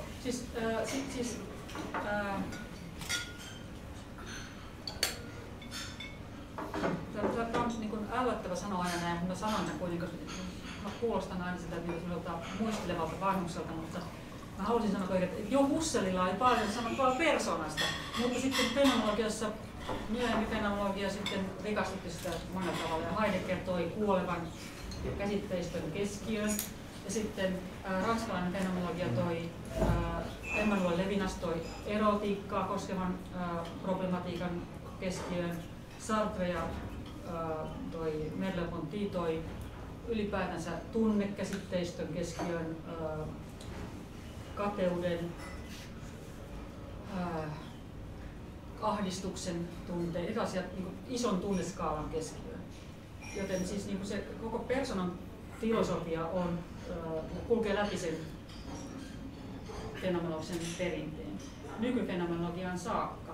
Sillä lailla, että nykyfenomenologiassa yksi tutkimuksen alue on just emotiot, moraaliset emotiot, niin kuin ylpeys, häpeä, kateus, rakkaus ja kunnioitus, tämmöisiä tunteita, jotka on moraaliteorian kannalta keskiössä, niin se persoonan käsite on se, mikä pitää niitä kasassa.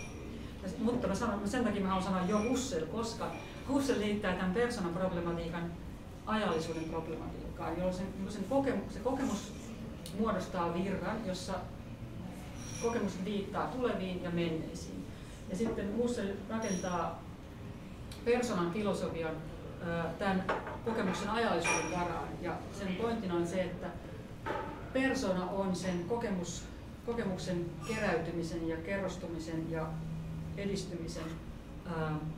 Se kutsuu persoonaksi siinä kokemuksen virrassa rakentuvaa yksilöllistä muotoa, jossa fokus voi olla, tai viittaussuhteet voi olla esimerkiksi niin kuin, tunnekokemuksiin. Yhdessä kokemusvirrassa tunnekokemukset voi olla keskiössä. Toisessa kokemusvirrassa tiedolliset kokemukset voi olla keskiössä ja toistuvia. Kolmannessa kokemusvirrassa ruumiilliset, käytännölliset kokemukset voi olla jatkuvasti hallitsevia, jolloin se kuvaa sitä yksilöllistä sen kokemuksen edetessä syntyvää niitä viittaussuhteita sanalla persona. Ja saadaan tavallaan sellainen kokemusfilosofia, jossa on erilaisia persoonia riippuen siitä, millaiset kokemukset on sen virran edetessä toistuvia, millaiset kokemukset ovat puuttuvia, millaiset kokemukset ovat yllätyksellisiä ja harvinaisia. On yhdenlaisia persoonia, joiden kokemusvirrassa tunnekokemukset toistuvat ja hallitsevat sitä kokonaisuutta. On toisenlaisia persoonia, joissa tiedolliset kokemukset jäsentää sitä kokonaisuutta ja hallitsee sitä jatkuvuutta. Ja on kolmenlaisia persoonia, joissa käytännölliset toiminnalliset kokemukset jäsentää sitä kokonaisuutta. Ja se persoonan käsitteestä tulee tämmöinen kokemusvirran muotoa kuvaava käsite, ja sitten se pääsee sanomaan sitä kautta, että on erilaisia persoonia riippuen siitä, millaiset kokemukset on hallitsevia ja millaiset kokemukset on vähemmän ja kaikenlaisia kokemuksia on toki siellä, siis kokemuksen moninaisuus on kaikissa näissä kokemusvirroissa, mutta millaiset kokemukset on niin kuin vähemmän toistuvia tai vähemmän toisia kokemuksia motivoivia. Ja se on persoonan filosofiaa, mutta se persoonan käsite on jatkuvasti kytköksissä siihen kokemuksen käsitteeseen ja siihen kokemuksen ajalliseen jatkuvuuteen. Ja kuolema on sen persoonallisuuden yhtenä horisonttina, yhtenä tämmöisenä niin kuin, rajana, ja sitten syntymä, ja sitä syntymää niin kuin tavallaan sen syntymän alueen epämääräisyys, koska me ei voida muistaa sitä syntymää, niin meillä ei ole minkäänlaista omakohtaista suhdetta omaan syntymään. Mutta ei vaan syntymää, vaan pitkä aika, josta meille kerrotaan syntymästä 3-vuotiaaksi tai 2-vuotiaaksi, josta meillä on vain fragmentaarisia muistikokemuksia. Tai meillä on jonkinlaisia tämmöisiä flashbackkejä, jotka palaa meidän uniin tai palaa meidän emotionaalisiin suhteisiin semmoisena niin kuin äkillisinä ja täysin odottamattomina. Ja ne joskus ja useinkin voidaan jäljittää sinne hyvin varhaisiin kokemuksiin. Niin siinä persoonan filosofiassa on tavallaan 2 tämmöistä rajapyykkiä, se kuolema ja se syntymä. Ja sitten niiden rajapyykkien niin tällä puolella, sen kokemuksen puolella on tämmöinen harmaa alue, joka on jäsentymätön ja jossa ajallisuudelle tapahtuu jotain. Jos ajallisuus ei ole samanlaista kuin siinä keskialueella, siinä ikään kuin arkisessa aikuisen elämässä, jossa tulevaisuus ennakoidaan ja menneisyys muistetaan, vaan siellä on tämmöiset niin kuin harmaat alueet molemmissa ääripäissä. Ja se ikään kuin se persoonan kokonaiskaari on jotenkin, siinä on tämmöinen keskialue ja sitten siellä on nämä reuna-alueet myös. Eli tämä reunan käsite on tavallaan myös sen persoonan jäsentymisen kannalta olennainen. Ja sitten Sartre kannattaa lukea tältä kannalta tämän persoonan filosofian kannalta, koska siellä on paljon kuvauksia erilaisista emootioista ja niiden emootioiden suhteesta meidän käytännölliseen ja tiedolliseen elämään, mutta siellä on myös kuvauksia tästä elämänkaaresta ja sen elämänkaaren eri vaiheista ja erityisesti sit siitä tästä viime vaiheesta, siitä kuoleman läheisyydestä. Mä en tiedä vastasko tämä hyvin tähän kysymykseen, mutta siis persoonan käsite on erittäin olennainen. Ja sitten se, mikä on hyvä, että se on olennainen, niin se on niin neutraali käsite, se ei kuulu sen enempää tieto-oppiin kuin politiikan filosofiaan tai etiikkaan, mutta se palvelee niitä kaikkia. Eli me päästään tekemään niin kuin kiinnostavaa etiikkaa ja kiinnostavaa politiikan filosofiaa sen persoonan käsitteen avulla. Se ikään kuin rikastuttaa meidän mahdollisuuksia tehdä, esittää kysymyksiä hyvästä elämästä, millaista on hyvä elämä. Ja se myös rikastuttaa mahdollisuuksia kysyä, mikä on poliittisesti kestävä ja oikeudenmukainen elämä. Sen takia, että ne persoonat on erilaisia ja me päästään niin kuin tavallaan kuvaamaan eettisen elämän monipuolisuutta ja samalla lailla päästään kuvaamaan poliittisen elämän haasteita, kun meillä on sellainen persoonakäsite, joka sallii sen, että ne persoonat on aika erilaisia sen elämänsfäärin sisällön kannalta. Onko mikä yhteys silloin siis tähän niin transcendentaaliseen ekoon, joka on jäänyt mulla vähän aina siis mulla on tämmöinen vulgaarikäsitys Kantin transcendentaalisesta ekosta. Koska siis Kantilla on ajatus ekosta, tämä on vulgaarikäsitys. Tämä on ihmisen käsitys, joka ei tunne Kanttia. Mutta tämä on sellainen oppikirjakäsitys. Ja se sanoo tämä, että kaikkea kokemusta rakenteellisesti jäsentää se, että se kokemus on aina jonkun minän kokemus. Tämä on kokemuksen rakennepiirre, välttämätön rakennepiirre. Tämän Husserl peri Kantilta. Mutta Husserlin pointtina on, koska se kokemuksen virta ei koostu yksittäisistä erillisistä kokemuksista, jotka seuraa toisiansa kuin helvet nauhassa, vaan se edellinen kokemus aina jäsentää seuraavaa kokemusta. Se aina antaa muotoa sille seuraavalle kokemukselle. Niin se ego, sen kaikkeen kokemukseen liittyvän ekon lisäksi siellä alkaa muodostua jonkinlainen, ja se kutsuu sitä just persoonaksi, siellä alkaa, se eko saa hahmoa ikään kuin. Se eko ei ole vaan se tyhjä muoto, joka seuraa kaikkea kokemusta, vaan jos mä oon sellainen minä, jos mun kokemusvirta on sellainen, että lapsena esimerkiksi mut jätettiin yksin päiväkausiksi, tai mä jäin vaille jotain perushoivaa, ja se kesti 5 vuotta mun lapsuuden kokemuksissa, niin siinä ajassa se ego on jo saanut hahmoa emotionaalisesti ja käytännöllisesti. Ja vaikka se ego sisältyy jokaiseen kokemukseen, niin se yksilöllinen historia myös sisältyy jokaiseen kokemukseen. Ja se palaa meidän nykykokemuksiin erilaisina, se ikään kuin antaa muotoa sille erilaisten rytmisesti, mutta myös sitä fokusta, minkä mä tässä hetkessä haluan ottaa tai pyrin ottamaan, niin se joko estää tai tukee. Eli siinä tulee nyt ajatus siitä, että sen transcendentaalisen ekon siinä merkityksessä, että se minä, joka aina välttämättä muotona seuraa kokemusta tai liittyy kokemukseen, niin sen lisäksi kokemuksessa muodostuu jotain sellaista, joka on yksilöllistä, joka riippuu jokaisesta kokemuksesta ja sen kokemuksen historiasta, jolloin ne kokijat ovat samanlaisia siinä mielessä, että niillä on kaikilla se ego muotona, mutta ne ovat erilaisia siinä mielessä, että niillä on erilainen kokemushistoria. Eli se tietäjä, vaikka se on se teoreettista filosofiaa harjoittava henkilö, joka lapsena suhtautuu todellisuuteen, sanotaan emotionaalisesti erilaisten seikkojen vuoksi.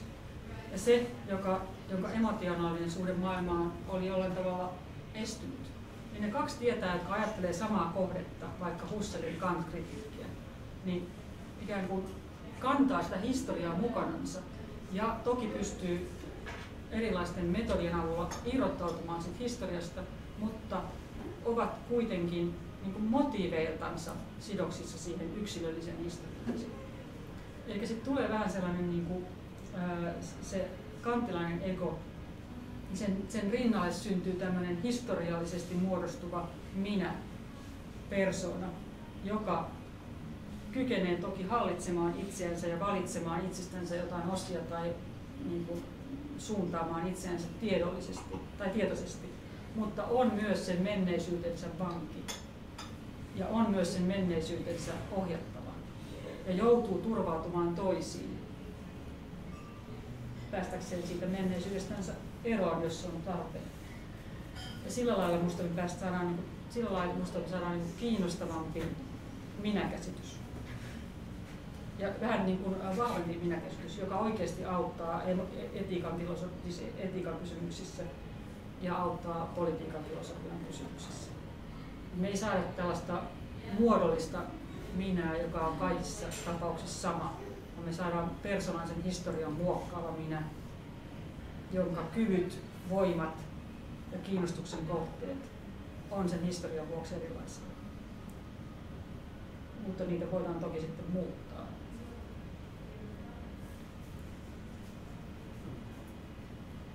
Nyt on käsitelty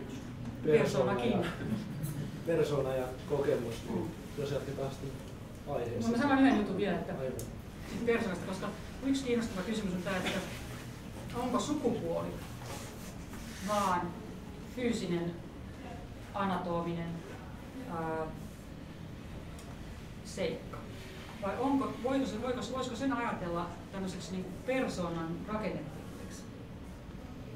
Eli jos miehien ja naisten kokemus elämässä on erilaisia tekijöitä, niin voitaisiinko me yrittää ajatella sukupuolta jotenkin niin kuin ihan filosofisesti, ei vaan fyysis-anatomisena seikkana, vaan osana sitä historiallisesti rakentuvaa persoonallisuutta.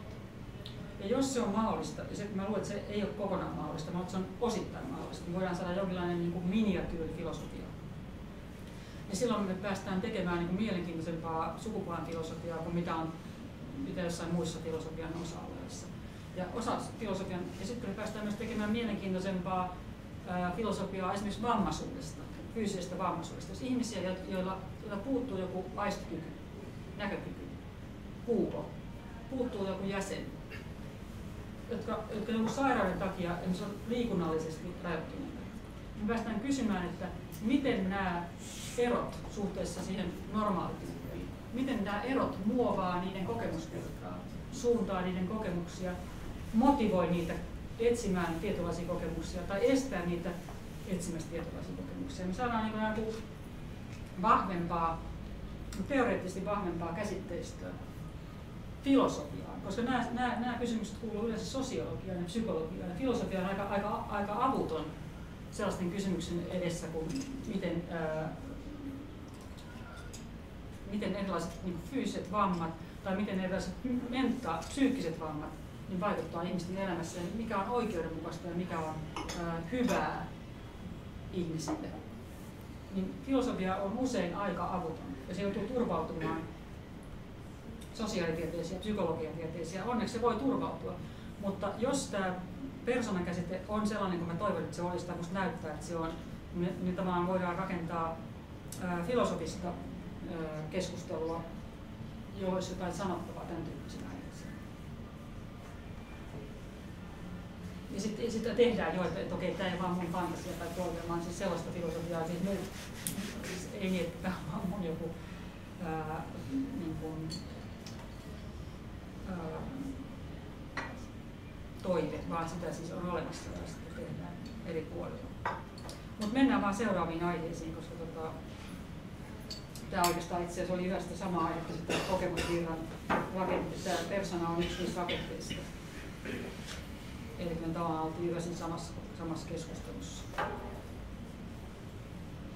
Mulla on jotain tämmöisiä aiheita, mitä tuli mieleen, mutta onko teillä jotain sellaista, mikä on vaivannut tai tähän saakka kiinnostanut, mutta ei tule esille? Kyllä niitä on täällä vaikka kuinka paljon. Okei. No, mutta jos mä sanon yhden aiheen, joka tuli nyt tuossa taulamaan esille, koska ja se liittyy teidän projektiin, siis tällainen ajatus niin ajattelevista koneista ja tekoälystä ja ylipäätänsä niin tavallaan kommunikaatioteknologioista. Se on teidän hankkeen yksi niin tämmöinen teema-alue. Niin tämän filosofian kautta se jäsentyy se kysymys, siis kysymys ajattelevista koneista, jäsentyy sitä kautta, että fenomenologiassa tehdään erottelu kolmenlaisiin maailmasuhteisiin. Yksi on tiedollinen, toinen on emotionaalinen, me tunnetaan jotain, ja kolmas on käytännöllinen, me tehdään jotain. Ja siinä käytännöllisessä suhteessa maailmaan me voidaan joko suoraan tarttua asioihin, konkreettisesti ja abstrakteihin asioihin, tai me voidaan tarttua niihin joidenkin välineiden kautta. Ja niitä välineitä voidaan kutsua yleisesti teknologioiksi. Ja koneet on yksi teknologiatyyppi, ja ajattelevat koneet on yksi erityinen, yhden teknologian erityisteknologia. Jolloin tässä filosofiassa käytetään teknologia-sanaa hyvin laajasti. Kaikki välitteiset tavat suhtautua maailmaan on jonkinlaisia teknologioita. Osa niistä on elottomia. Tämä on yksi teknologia, tämä on eloton teknologia. Ja tässä on elollinen teknologia mulle. Mä voin yrittää manipuloida sua, jotta sä manipuloisit tuota mikrofonia. Ja sä oot mulle siinä mielessä välittäjä, siis teknologinen väline maailman manipuloimiseksi. Ja sitten nämä elolliset jakautuu kahtia, ihmiset ja eläimet. Eläimet on yksi teknologia, yksi tapa välineellisesti olla suhteessa maailmaan.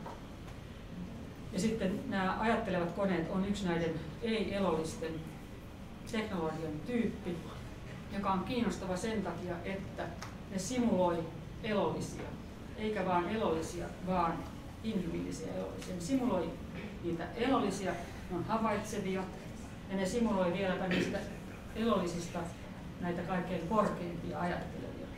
Ja sitten se kysymys näistä koneista asettuu kysymyksenä, että minkälainen teknologia tässä on, millä lailla se välittää, millaisia välityksiä tulee suhteessa maailmaan. Ja millainen se on materiaalisesti ja millainen se on myös fantasian kautta. Millaisia fantasioita me tarvitaan, jotta me voitaisiin uskoa siihen välitykseen. Ja silloin minusta se näyttää siltä, että se kysymys asettuu vähän eri lailla kuin ehkä tietoteoriassa, jossa se niin kuin tavallaan, tai mielenfilosofiassa. Mielenfilosofiassa se kysymys on vähän tämmöinen, että voidaanko koneille antaa niitä funktioita, jotka on inhimillisille olennaisia. Ihminen on ajatteleva olento. Voidaanko me antaa se ajattelemisfunktio, jotenkin ohjelmoida se funktio koneeseen? Tai voidaanko me antaa havaitsemisfunktio koneeseen? Tai voidaanko me antaa tuntemiskyky koneelle?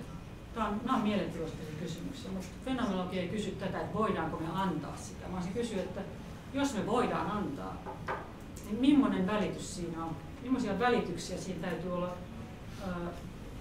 Millä lailla se on välittynyttä se suhde maailmaan, jos se on ajattelevan koneen kautta maailmaan suhtautumista. Esimerkiksi shakkikoneen kanssa pelaaminen on suhde maailmaan, on suhde toisiin ihmisiin, on suhde maailmaan kokonaisuutena. Se on tietynlaisen koneen kautta maailmaan suhtautumista. Se on käytännöllistä suhtautumista, se on pelaamista. Millainen se välitys on? Mitä täytyy olla ikään kuin pöydässä, jotta se olisi sellaista kuin se on? Löydetään tiettyjä esineitä, tarvitaan. Millaisia esineitä? Tarvitaan tiettyjä keinotekoisia esineitä, ihmisen tekemiä esineitä. Millaisia ihmisen tekemiä esineitä? Miten ne täytyy olla tehtyjä? Millainen pysyvyys, millainen muuttuvaisuus niiden täytyy olla? Tällaisia vähän erityyppisiä kysymyksiä me saadaan, kun me tätä kautta lähestytään kysymystä koneesta. Ja sitten nämä ovat niin kuin Husserlilaisia kysymyksiä, mutta sitten Heidegger tuo siihen tähän kiinnostavan lisän niin kutsutuissa teknologia-esseissä, jotka on aika myöhäisiä. Älkää kysykö miltä ajalta, koska mä oon niin huono, mutta siis myöhäisiä Heideggerin uran paljon olemisen ja ajan jälkeen. Ja niissä se hahmottelee aika semmoista niin kuin jopa eskatologista ajatusta teknologiasta ja määrittelee teknologian erityisellä tavalla. Ei lainkaan koneen käsitteen avulla, vaan resurssin käsitteen avulla. Et teknologia on jotain sellaista, teknologinen suhde maailmaan on jotain sellaista, joka aina laittaa jotakin varastoon. Teknologinen suhde maailmaan on sellaista, joka varastoi tulevaa ajatellen. Ja tästä tulee aika poliittisesti vahva teknologian käsite, ja voidaan kysyä ajattelevien koneiden luonnetta ja niiden merkitystä sen Heideggerin teknologian käsitteen avulla, jolloin päästään aika poliittisesti niin kuin sensitiivisiin kysymystapoihin, joka on taas erilainen kuin siinä Husserlin kysyminen ja myös erilainen kuin se mielenfilosofian kysyminen. Ja minusta nyt niin nykyfilosofian tehtävänä olisi yrittää varjoida sitä kysymystä mahdollisimman paljon, kaikin keinoin. Jos me ollaan kiinnostuttu ajattelevista koneista, niin yrittää kysyä sitä kysymystä mahdollisimman monella erilaisella tavalla. Koska jos me fiksaudutaan yhteen kysymystyyppiin, niin se kysymisen tyyppi ensinnäkin tuottaa kaikenlaista maailmaa. Sen kysymisen tyypin kautta me sitoudutaan kaikenlaisiin asioihin. Ja jos me pidetään sitä avoimena, niin me sitoudutaan monenlaisiin erilaisiin asioihin. Kannattaa pitää sitä mahdollisimman avoimena, koska me ei haluta fiksautua joihin mahdollisuuksiin niin jotenkin etukäteen. Yrittää kysyä sitä mahdollisimman monella eri tavalla. Ja mä luulen, että sekä se Heideggerin teknologian filosofia, joka on niin kuin kriittistä ja poliittisesti värittynyttä, ja tietyn huolen värittämään, niin se on hyödyllinen. Ja sitten se Husserlin kysymys, joka on käytäntöjen ja toiminnan filosofian kautta ja välittymisen ja kommunikaation filosofian kautta, niin ne kannattaa pitää mielessä. Ja se oli yksi, mä voin ajatella, että jos teillä olisi, kysykää tästä, jos teillä on kommentoikaa tätä, koska musta tämä on yksi, mulla on vielä varastossa jotain, jos teillä ei mitään sanottavaa. Musta jos voiko, siis sen verran mä palaan vähän taaksepäin ja sanon, että se välineellinen, se teknologinen suhde vaikka nyt kynään tai toiseen ihmiseen. Joo. Voidaanko ottaa sinne myös tämmöinen välineellistävä teknologinen suhde itseen, siis tämmöinen itse-dikotominen, joka syntyy tämmöiseen, joka liittyy varmaan mielenterveyden kannalta, on hyvin tärkeä kysymys. Joo. Onko Husserl siihen mitään? No, siis Husserl puhuu... Me välineellistetään itsemme itse. Joo. Siis Husserlin peruspointti on tämä, että meillä voi olla kaksi suhdetta omaan kehoon. Yksi peruspointti on tämä. Me voi olla ikään kuin, kun mä vaikka näen nuo kuvat ja näen ne ihanina, kauniina ja houkuttelevina, niin mulla on fokus niissä kukissa ja mä niin kehon kautta suuntaudun niitä kohti ja takerun niihin ja se keho on se on sivuasia, se keskiössä on nämä kuvat. Mutta me voidaan ottaa objektivoitaisuuden omaan kehomme ja tarkastella sitä ikään kuin ulkopuolelta käsin erilaisia tarkoituksia varten. Joskus ne on olennaisia, esimerkiksi me ollaan sairaita. Meidän täytyy, jos mä leikkaan käteen, niin mulla on olennaista ei vain kokea sitä kipua, mitä se haava aiheuttaa, vaan myös kyetä toimimaan käytännöllisesti. Mulla on kyettävä objektivoimaan se keho ja ommeltava se haava kiinni, jos mä satun olemaan purjevenessä joka on muu lähellä. Nämä kaksi mahdollisuutta on aina olemassa, joka ikisessä ruumiillisessa suhteessa maailmaan. Mutta sitten me voidaan ikään kuin epäterveesti fokusoida vaan toiseen ja unohtaa toinen. Ja semmoisessa teoksessa, kun sen nimi on Ideen, se on kakkososa semmoisesta teossarjasta, kun sen nimi on Ideen, niin Husserl kuvaa tätä välineellistä objektivoivaa ruumissuhdetta ja tätä, jossa se ruumis on koko ajan jossain sivussa ja me ollaan keskitytty jonkin muuhun. Ja se kuvaa myös tämmöistä yksipuolista ruumiin objektivaatiota. Semmoisella tavalla, että myöhemmät fenomenologit sitten takertu, Sartre muun muassa takertu siihen, tai siis niin tarttu siihen ja kehitti sitä edelleen, jossa sitten Sartren kohdalla se tulee tämmöiseksi itseobjektivoimiseksi, jonka avulla se sitten kuvaa epäterveitä suhteita omaan itseen, mutta myös toisiin. Ja sitten se kuvaa sen eri muotoja sadistisissa, eroottisissa suhteissa, mutta poliittisissa suhteissa. Eli se objektivoidun ruumiin ja objektivoidun minän käsite on laaja ja vahva Sartrella. Sillä lailla, että se saa jotain sanottua erottisesta elämästä, itsen ja toisen objektivoimisesta erottisessa maailmassa, mutta ei vaan siinä, vaan poliittisessa todellisuudessa. Sellaisessa todellisuudessa, jos meidän pitäisi arvioida yhteistä hyvinvointia ja me nähdään muut ihmiset vaan välineinä, tai itsemme nähdään vaan välineinä joidenkin loputtomien tavoitteiden tavoittelussa. Eli se peruskäsitteet löytyy Husserlin Ideen-teoksesta, mutta sitten ranskalaiset fenomenologit vei sitä kahteen suuntaan. Yhtäältä poliittisen filosofian suuntaan ja toisaalta erotiikan suuntaan. Ja siellä molemmilla alueilla diagnosoi tämmöisen välineellistävän suhteen toisiin ihmisiin ja välineellistävän suhteen itseen. Ja sitten kuvasi sen, niin, ei vain ongelmia, vaan myös sen, on siinä kaikenlaisia niin kuin hyviäkin puolia, välineellisesti hyviä puolia. Että ei niin kuin, ikään kuin pelkästään kriittisesti siinä mielessä, että tämä on pahaa, vaan yritti analysoida sen itsensä ja toisen välineellistämisen etuja, mutta sitten halusi kysyä myös, että mitä fundamentaalisia ongelmia liittyy siihen sekä toisen ihmisen välineellistämiseen että itse välineellistämiseen. Ja se Sartre on siinä mainio, koska se ei sen takia, että se olisi suurin mahdollinen teoreetikko, siis ei niin, että se näkisi mahdollisimman kauas, vaan siinä mielessä, että se on äärimmäisen pedantti. Sen kuvaukset on nerokkaita, siis ne on yksityiskohtaisuudessaan nerokkaita, sekä sen toisen ihmisen objektivoisuuteen liittyvät kuvaukset että oman itsen objektivointiin.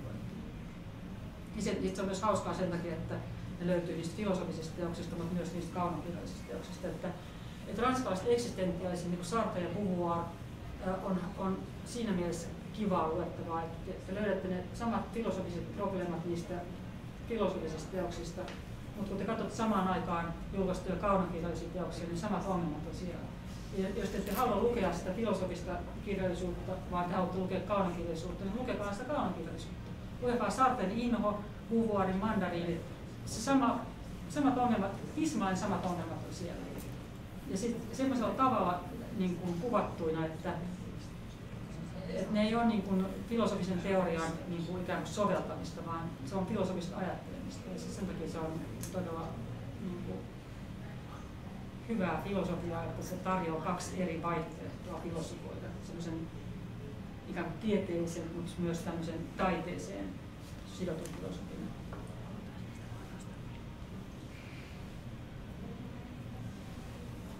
Mä luulen, että se itsensä objektivoiminen on itse asiassa meidän ajan ongelma enemmän kuin toisten objektivoiminen.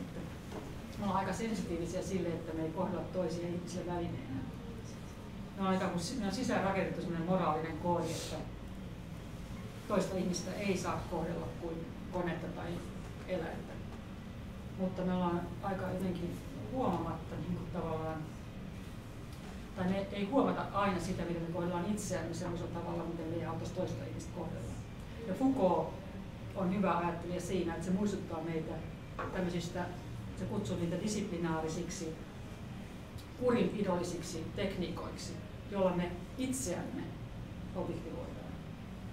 Ja Foucault on siinä ranskalaisten eksistentialistin seuraaja, että ne ongelmat tavallaan nousee ekan kerran ranskalaisesta eksistentialismista. Foucault tekee siitä valtavan filosofian, jossa se kuvaa itseen kohdistuvaa kurinpidollista toimintaa yhtäältä moraalifilosofian alueella, toisaalta koulutuksen filosofian alueella ja kolmaksi vankilalaitoksessa. Ja musta teidän kannattaa itse objektivaation kohdalla lukea ennen muuta Foucaulta ja sitten kysyä, että sitten katsoo Foucaulta taaksepäin, koska Foucault puhuttelee meitä nykypäivän ihmisiä. Että mä oon yliopistolla ja joka päivä mä vastaan 100 e-mailiin ja 100 yliopiston hallinnosta tulevaan erilaiseen vaatimukseen. Ja mä niin näpöttelen siellä ja mietin, että mitä ihmettä mä oon tekemässä. Että nämä mun sormet on tässä nämä välineet ja nämä on niin tuntitolkulla nämä välineet. Ja mitä tässä tapahtuu? Ja se on tietynlainen tällainen mekanismi, joka tapahtuu itselle, eikä tapahdu toiselle ihmiselle, vaan se tekee itse itsellensä. Ja Foucault on tässä relevantti ja se on siinä todella siis nerokas. Meillä ei oikeastaan niin se ongelma, että meillä ei ole moraalikoodia enää, joka varoittaisi meitä näistä. Meillä on hyvä moraalikoodi, joka varoittaa toisen ihmisen hyväksikäytöstä. Ja me ollaan se sisäistetty ja meillä on poliittinen diskurssi, joka varoittaa meitä siitä, mutta meillä on paljon huonommat välineet. Muistaa se, että me ei saa tehdä sitä itsellemme. Ja sen takia Foucault, niin katsokaa sen seksuaalisuuden historiateosta, kun se siinä viimeisessä osassa kääntyy uudelleen lukemaan antiikin stoalaisia. Ja sieltä löytyy sellainen keskustelu stoalaiset, jossa puhuu itsestä huolehtimisesta. Itsensä niin kuin huolehtimisesta, ei vaan siinä mielessä, että pitää itsestään huolta, vaan niin itsensä hallitsemisesta. Ja Foucault tutkijat miettivät, että miksi se katsoo sinne, miksi se menee takaisin sinne stoalaisiin. Ja yksi tulkinta, ihan vakuuttava tulkintapuoli on se, että sen takia, että nykypäivänä puuttuu diskurssi itsensä huolehtimisesta ja hallitsemisesta semmoisella tavalla, että ei objektivoi itsensä. Säilyttää vapauden.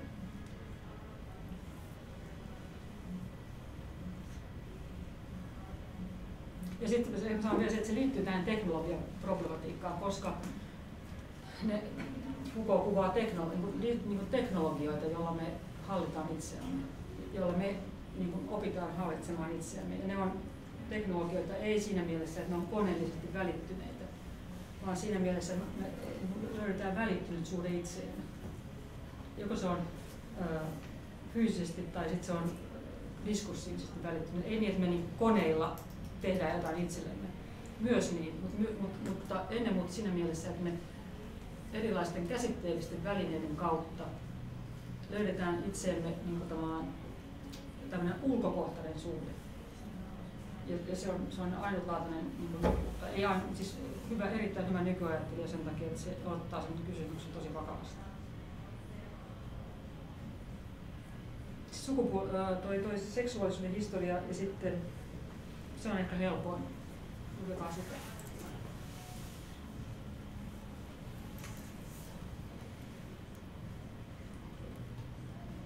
onko tässä tullut mitään uusia ydiksiä tai huolia? Puhuit alkuun siitä, että sä oot tehnyt tutkimusta liittyen tekojätteisiin ja tämmöiseen. Niin haluaisitko sä sitä asiaa avata, niin kuin mikä siinä on se filosofinen puoli ollut? No sitten, se liittyy tähän just, tuo on hyvä kysymys, se liittyy tähän välitteiseen suhteeseen niin erilaisten teknologioiden